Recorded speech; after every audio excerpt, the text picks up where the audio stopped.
Are you a high-performing male that is looking to be their best at work, at home, for the family, their friends, but you're plagued by things like lack of concentration, brain fog, a lack of motivation or drive, or like a 3 p.m. crash where you always need some caffeine or some sugar or something to pick you up? This is very common. You're not alone. This is something that a lot of men and women suffer from.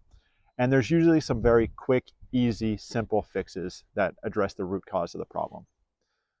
So, for those of you who know me, I'm a guy that's really big on bang for your buck things or root cause things that will really move the needle very quickly.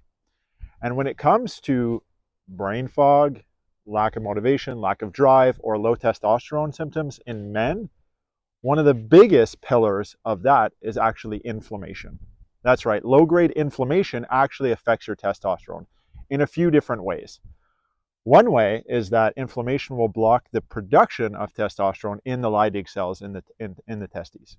Another way is that inflammation increases an enzyme that we all have, men and women, that converts testosterone into estrogen called aromatase. So basically, the more inflammation you have, the less testosterone you produce, and the more you convert that testosterone into estrogen. So the more feminine you will become. Now, you're not condemned to this. This isn't like a death sentence. There's many simple, easy tricks, but one of the biggest and most important is what I'm going to talk about right now.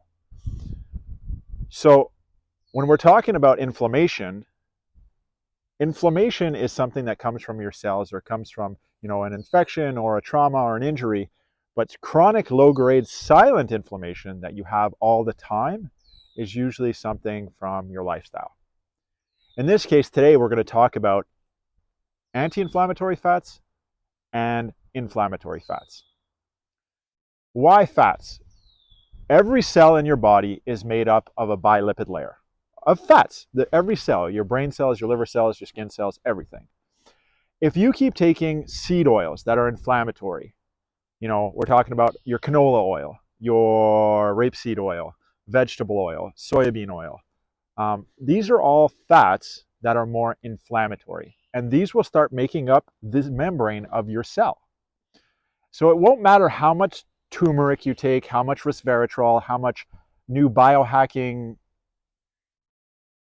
phenomena or machines you use. If your cells are made up of inflammatory fats, you're going to be inflamed. So what's the easy fix? Change your fats that you're consuming. Take all those seed oils out, bring in healthy fats like for low temperature cooking or medium temperature cooking, you could use things like grass-fed butter, grass-fed tallow, or for higher heat cooking, you could use something like avocado. For things where you're drizzling oil on or salad dressings or things like that, you could use things like olive oil. Avocado oil could be good, camelina oil, or flaxseed oil. These are all super anti-inflammatory fats. So doing this is a pillar that will basically do an oil change in your entire body. And that's what I call it. I call it my oil change from inflammatory fats to anti-inflammatory fats. So guys, I hope that helps. If you want more information like this, or you want to see other videos on how to do this, subscribe or like below, and you'll get notified when I do another video. If you're overwhelmed and this sounds like very challenging, there's no problem. Reach out, comment below, text me, email me, whatever you need. We're there for you. We're going to help. And you can reach me anytime on my website. Thanks, guys.